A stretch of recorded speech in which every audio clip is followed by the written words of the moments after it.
What's up, everyone? Durell Coleman here. We are live. Super excited to be back with another episode of Social Impact Live, Durell Coleman's Social Impact Live, where I take you into my journey as a social impact designer and give you tips and tricks and other methods that you can use to impact the world around you.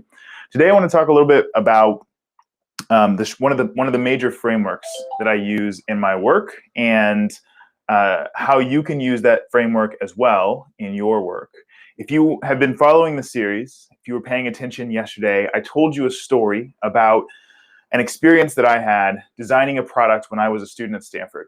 I designed this vertical axis wind turbine to generate power for people in industrializing nations. And with that project, my goal was to create something that would improve quality of life for people who didn't have access to electricity. One of the big challenges I faced was really understanding what is it like for someone who lives without electricity. And yesterday I really talked about this idea of designing for the individual versus designing for a group. And really what I'm talking about when I say that is designing for one person or a small set of individuals rather than designing for some idea of a person, right? Some idea of a group of people. We say, oh, I want to design for people who don't have access to electricity. Those people live on $2 a day. Those people experience these things or those things. But really, that's not very specific. It doesn't give us enough information about what people are actually going through in life. And that means that what we're going to create, whether it's a product or a service, it's a nonprofit that offers something to people, or it's something that a business is creating, it doesn't give us enough information to create something real, right? And so within that story, I told you about my trip to Nicaragua to actually meet these individuals and a number of the pieces of action that I took, a number of the things that I did to make that all happen. So today what I want to talk to you about is carrying that story forward a little bit, but also the underlying framework that I started discovering and then discovered fully right afterward that I use in all of my work. And in fact, this isn't just a framework that I use in my work, it's actually a major method of thinking that I have for the vast majority of things that I think about in our world. I see it play out on our national scene politically. I see it play out on a local scale and in local relationships. So what I'm going to talk to you about today will hopefully be something that you can apply to your life, regardless of how you choose to use it, whether it's in your interpersonal dynamics with people that you know and care about, or whether it's in your work creating social impact in your community. All right.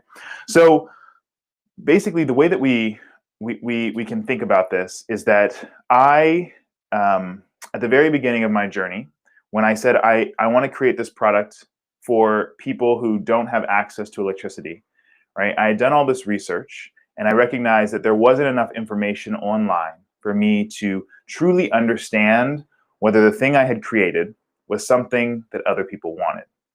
It turns out that there's a process that came to the same conclusion years ago that was codified called design thinking, right? And many of you may be familiar with this concept of design thinking. Another name for it is human-centered design. And ultimately what it is it says, in order to design things for people that are things that those people will actually want and need, you should talk to them first. Right? And I know it sounds like an incredible concept, something that is obvious, but you would be surprised, or maybe you wouldn't be surprised, by the number of systems and products and services and things that we create without ever talking directly to the people we're trying to serve.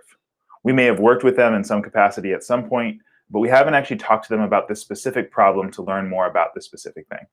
So that design thinking process has 5 key phases, and I want to tell you about these 5 key phases briefly here today. I'm going to go into these phases more and more over future episodes. We'll talk about them, how they play out. We'll see examples of how I've used them in different projects that I'm working on. We may see examples of how other people have used them in their projects as well. But I want to explain these 5 key phases to you today, and we'll sort of go from there as far as understanding how you might begin to apply that process. All right, so the first phase of this process is something called empathy. right? And so empathy basically says I need to understand the people that I'm designing for, right? So I shouldn't create things for people that I haven't talked to. And so the flip of doing that is actually going out and having conversations with real human beings. Now, there's a number of ways to actually develop empathy. You can go have conversations with people. You can observe people for a really long time. At least that's helpful in formulating questions and seeing patterns. And you can also sort of immerse yourself in that environment. A lot of people, we develop empathy by growing up side by side with people, and we understand a little bit more about their perspective.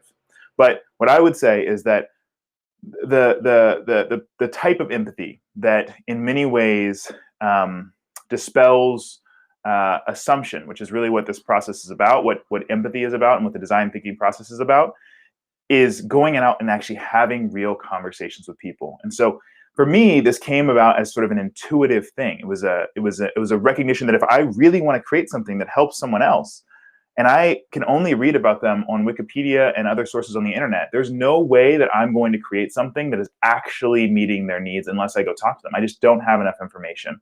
And I flip it like this: if I were to design something for you who's watching this video right now, I would need to talk to you first, right? I would need to understand, who are you? You know, what perspective are you coming from in the first place? What's a challenge that you're actually facing? Why is that a challenge for you? How does it show up in your life, right? Those are the types of things that we cover whenever we dive into phase one, which is empathy. And so my story sort of illustrates that, even though there are some later phases that I sort of inverted in my model. We'll get to those in a minute. So empathy is phase one, right? Phase two is define.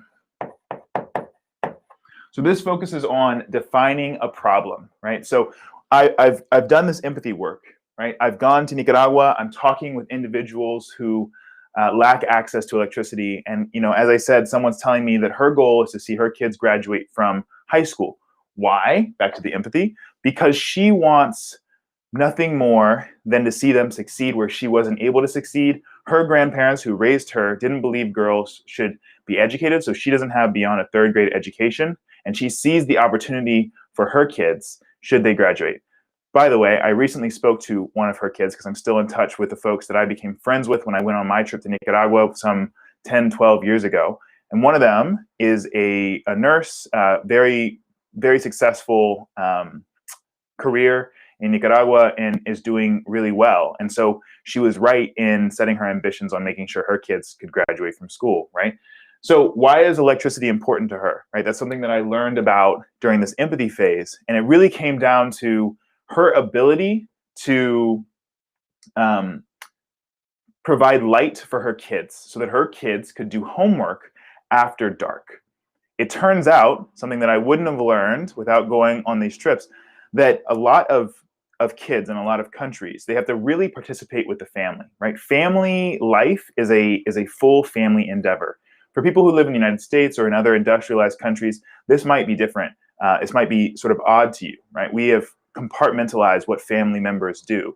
But in a lot of countries, when it comes time to cook, if you're using a wood-fired stove, someone needs to go out and collect that wood. Who's going to go collect the wood? Well, the kids might go collect the wood. They've now come home from school. They're going to go collect the wood. The mother is going to begin to prepare her food. The father may still be at whatever job he's at, or he may still be working in the field. So the entire family is really incorporated into this activity. What that means is that the number of activities people have to do before they actually begin to get to the other things that are on their list of their to-do list, like homework, right, is pretty big. They've got a lot of things to do before they get to their homework. And what that means is that the sun is often setting before they can actually begin their work. So kids who have access to electricity have access to lighting. Kids who don't have access to electricity don't often have access to good sources of lighting, or they have access to expensive sources of lighting, right? So for me, defining the problem of really saying, you know, people who lack access to electricity need a way to see clearly at night so that their kids can do their homework is a way of defining the problem. And you'll notice that I define the problem not in terms of they need electricity, or not in terms of something general. I defined it as they need a way for their kids to be able to do their homework easily at night, right? That's the specific problem that I'm solving, and I can only get there by going through this empathy process. All right. So that's something that I did while I was on my trip to Nicaragua. And this was something that was sort of intuitive to me as I was trying to figure out what is it that I'm really trying to work on? What am I really trying to solve? But this is baked into the design thinking process, which is why this became something that I am a teacher of. I've taught this all over the world. I've taught this at Stanford University, at Yale, in Japan. I've taught this to high school kids and middle schoolers, and I'm teaching this right now to you as well. It's something that I really believe in. So it's been powerful on my journey as a social impact designer, and I know it can be powerful for you too. So empathy is stage one. Let's understand the people we're designing for and the specific challenge that they're facing. Let's then define that challenge very clearly so that we can get on the same page, right? The third phase of our process is called ideate, right? Ideation is about coming up with as many ideas as possible for how you can actually address the issue that you've defined, right? So, I've figured out what the challenge is, or I've learned more about why this thing is important, right? I define that challenge so that kids need a way of seeing clearly at night so that they can do their homework, right? Families need a lighting source for that.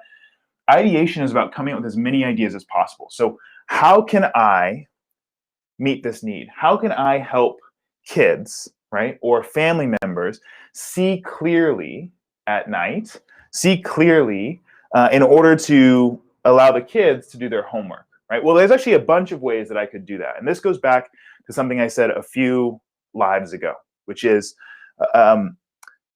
if you were trying to figure out about like why would I invent the light bulb, right? How do I become an inventor? How do I invent the light bulb? Or how do I create anything? How do I create a medical device that keeps vaccines stable as they travel across vast spaces of terrain without any electricity, right? You would need to clearly understand the problem that you were trying to solve. But once you understood that problem, there's a whole bunch of ways that you actually might go about doing that. So one example here would be candles, which is a solution that people were using in Nicaragua at the time, right? People would use candles in order to actually light things up to see what was going on. Another was something called acote, which is a wood that can be burnt. It's a long-lasting burning source that gives off light as well. And there were other sources along that lines as well. In the United States, at one point, we used a lot of kerosene. In other countries, they still use kerosene. And these sources have different pros and cons. One of the things I learned about from this empathy phase, though, was that these sources that they're using right now, candles, acote, and others, they have a lot of drawbacks to them, right? So while I defined the problem here about needing to be able to see clearly, there are actually a number of criteria, specific things that are nice to haves or that would make the solution better, okay? And one of those is that having something that obscures the light itself, so gives off a whole bunch of smoke, is not a helpful solution, right? It also turns out that since families many times are living in one room or are sharing common spaces, having something that's giving off tons of smoke is also an irritant to the lungs. People coughing, people are breathing in these fumes. It's not good for you, right? People recognize that as well. So I could come up with ideas for how to create electricity or how to create a lighting source that doesn't produce those negative outcomes as well, which are part of my understanding from my empathy and define process. All right. So I come up with a ton of ideas. Two common examples here, and one of which was my idea, right? One example would be my vertical axis wind turbine, right? Which generated electricity from the wind. You'd place this turbine on the roof. It would produce enough light to power an LED. That's a clean source of energy, so it doesn't produce smoke. It is a clear source of light. It provides much brighter light than you'd get from candles or from acote in the first place. And so two of those issues are dealt with right away from that solution. Another idea and another solution that they were using at the location that I was doing my research was solar panels. All right, solar panels offer you the opportunity to do the same thing. You collect light from the sun and you're able to power up an LED, often both with the wind turbine and with the solar panels. You're moving that through a battery, which captures that energy and stores it until you actually need it. Right. So these were two sources, but there are other ideas as well. Right. So after I ran through wind turbine ideas, at one point I developed a hand-based solution where you would spin something that would actually generate the power needed to produce the light from the LED, right? And that was something that could function as well. So all sorts of ideas are what you come up with in this ideate phase, and you just want to keep that in mind as you go through this process yourself. So empathy, define, ideate. We're at stage 3. There's 5 stages, right? Stage 4 is what's called prototype. And what stage 4 is about is actually building something real.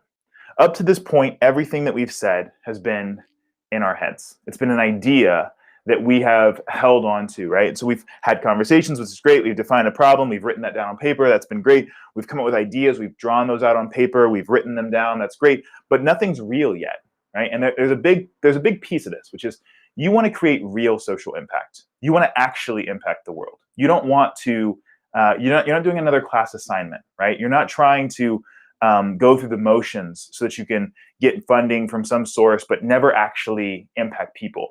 If you do that, you're just going to burn out, right? And so the goal here is always to create real impact. I stress that in every single thing that we do. You know, we run a program where we teach high school students to design products for people with disabilities. And they learn this entire process. They learn to design for and with people who have disabilities.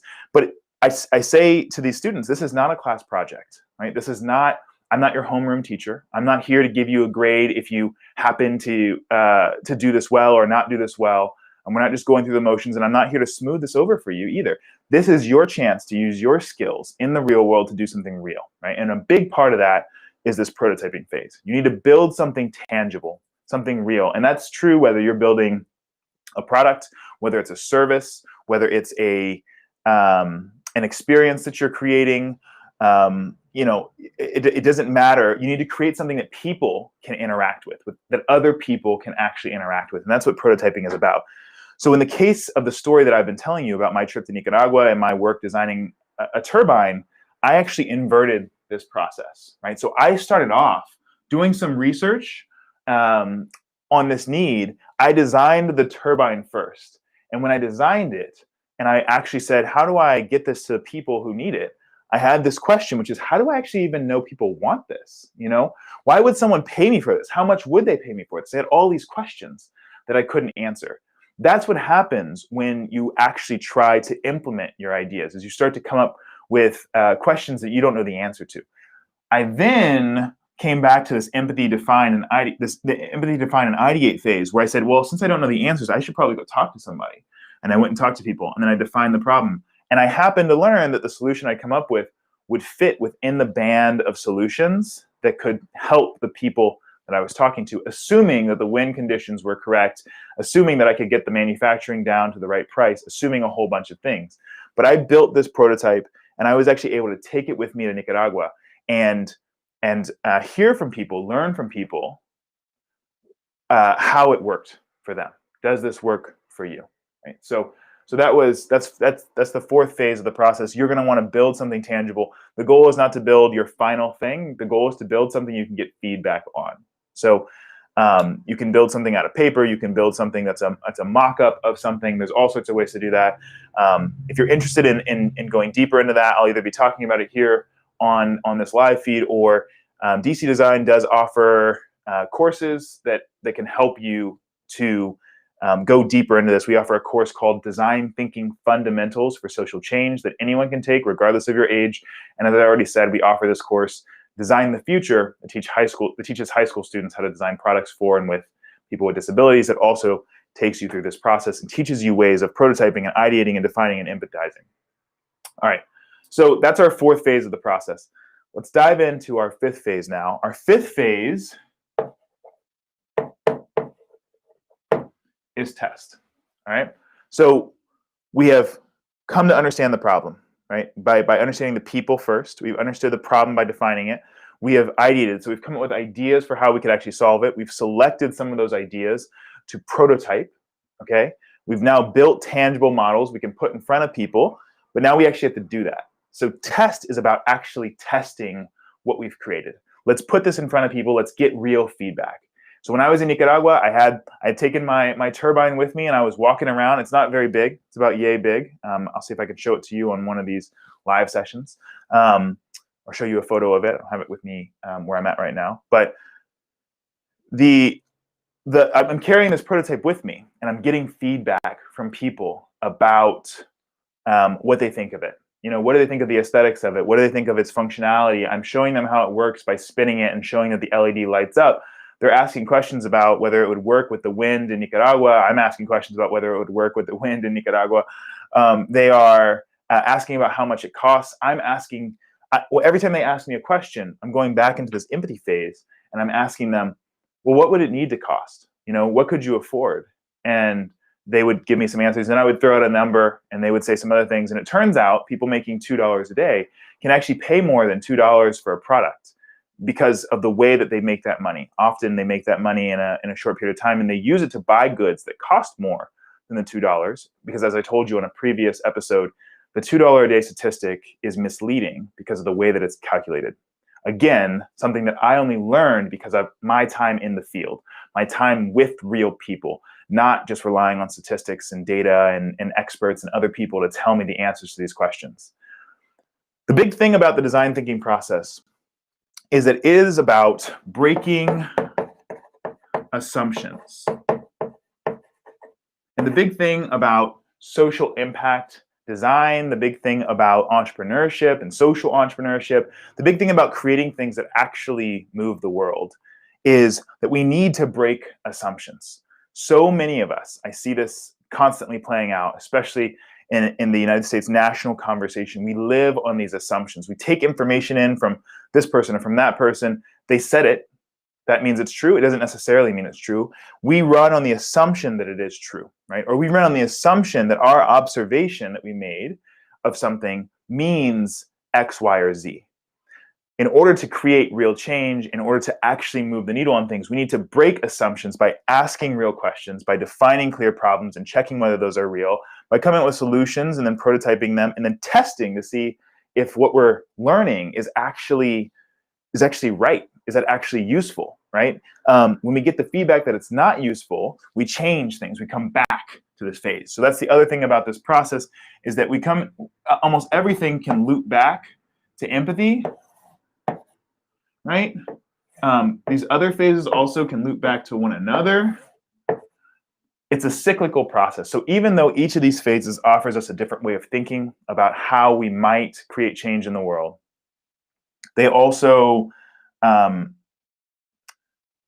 they're also separate. They also give us a separate tool set that we can use to approach problem solving, right? But each one of these is geared toward breaking assumption, because there's something magical, I tell you, that happens when you break assumptions, when you know that what you are saying and what you are seeing and what you are producing is actually producing the results that you want to see, and you can see things begin to move forward for people. You can see that a thing works over and over again, whether that's a product that sells over and over again, or it's a service people keep coming back to use over and over again, or it's something that keeps getting funding, which allows you to keep providing the service. There's something about that system that you've created now that works.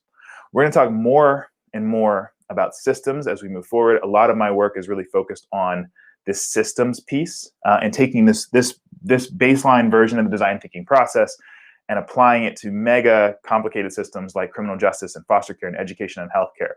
But this is the foundation of the work that I do.